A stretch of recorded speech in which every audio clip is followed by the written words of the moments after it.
স্বৈরাচার পালিয়ে গেছে।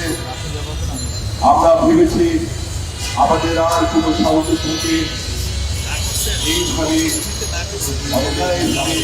হত্যা করা হবে না, আমাদের কোনো সহযোগিতা যাবে না।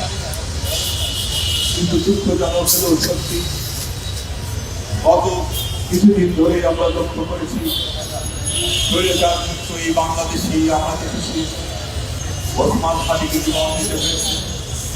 ইনকিলাব মঞ্চে আমরা লক্ষ্য করেছি গোলাম কিবরিয়া কিছুকে জীবন দিতে হয়েছে। আমরা দেখলাম আমাদের প্রিয় সহযোদ্ধা জীবন দিতে, এই মুসাফিরকে হত্যা করা হলো। আমরা এই ঘটনার তীব্র ভাষায় নিন্দা জানাই এবং অনতি বিলম্বে এই ঘটনার এই হত্যাকাণ্ডের পিছনে যারা জড়িত, তারা যারা যেই হোক, অনতি বিলম্বে তাদেরকে গ্রেপ্তার করে বিচারের কাঠগড়ায় দাঁড় করাতে হবে। আমি এই ইন্টারিম গভর্নমেন্টকে বলতে চাই, আপনারা বলেছেন আপনারা নির্বাচন করবেন, আমরা আপনাদের কথায় বিশ্বাস করেছি।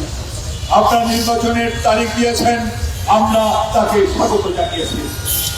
কিন্তু যখন আমরা দেখি এখন পর্যন্ত ওসমান হাদি হত্যার মূল হত্যাকারীরা গ্রেপ্তার হন নাই, টিপু হত্যাকারীরা এখনো গ্রেপ্তার হন নাই, এবং এখন পর্যন্ত আমরা মুসাফিরের যে হত্যাকাণ্ড হয়েছে, যদিও বেশিক্ষণ হয় নাই, এখানে আমাদের পক্ষরা 24 ঘন্টার নিবেদন দিয়েছেন।